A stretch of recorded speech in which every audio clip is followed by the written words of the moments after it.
আসসালামু আলাইকুম রাহমাতুল্লাহ।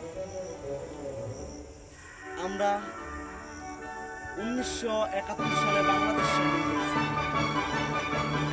আমরা 2024 সালে আবার বিপ্লব করে বাংলাদেশ স্বাধীন করেছি।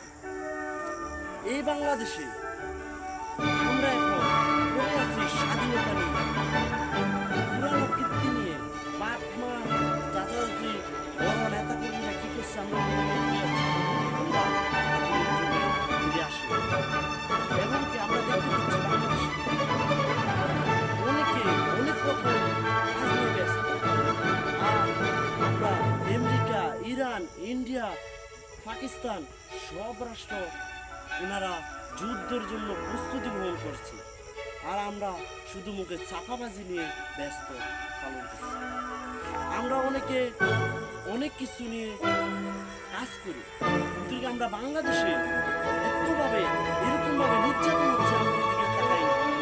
যেমন আমরা দেখতে পাচ্ছি আমাদের মা, এমনকি আমাদের বোন, আমাদের চাচি, জেঠি, ওরা দর্শনের শিকার হচ্ছে।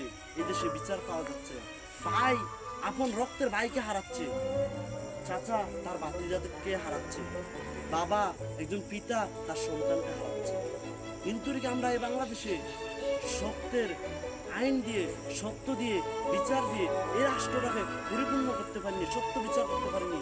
আমরা একজন মাকে সম্মান দিতে পারিনি, একজন বোনকে তার আসনে বসিয়ে সম্মান দিতে পারিনি।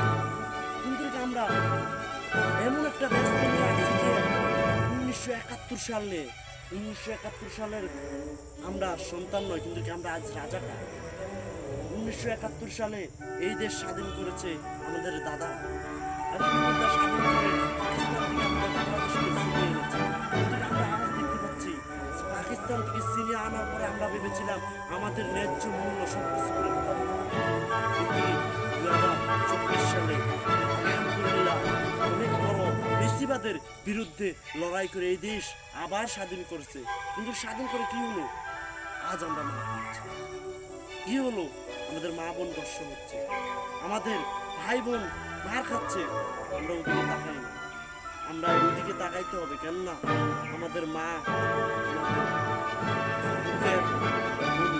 চোখের মনি, আমাদের এটা খেয়াল রাখতে হবে। এই দেশে নিরাপত্তা না পায়, মনে রাখবেন আপনার সন্তানও নিরাপত্তা পাবে না। আর এটাও মনে রাখবেন অন্য রাষ্ট্র তারা যুদ্ধের প্রস্তুতি গ্রহণ করছে। ইন্ডিয়া আমাদের মাথার উপর দিয়ে ওনারা ব্যবহার করছে, আর আমরা এখন চুপ করে তাকিয়ে আছি। আমাদের শুধু চাপাবাজি, আর কি এই চাপাবাজি ছাড়া আর কিচ্ছু নেই। মনে রাখবেন আপনারও মা আছে, আপনারও বোন আছে। আপনার মা বোনদের জন্য, নিরাপত্তার জন্য আপনিও রুখে দাঁড়ান।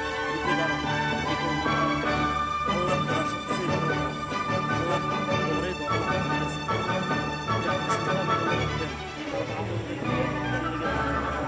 এমনকি এই রাষ্ট্রে আমরা আরেকটা জিনিস চাই, আমরা সত্যকে শাসন চাই, আল্লাহ আইন চাই। আল্লাহ আইন চাই এই দেশে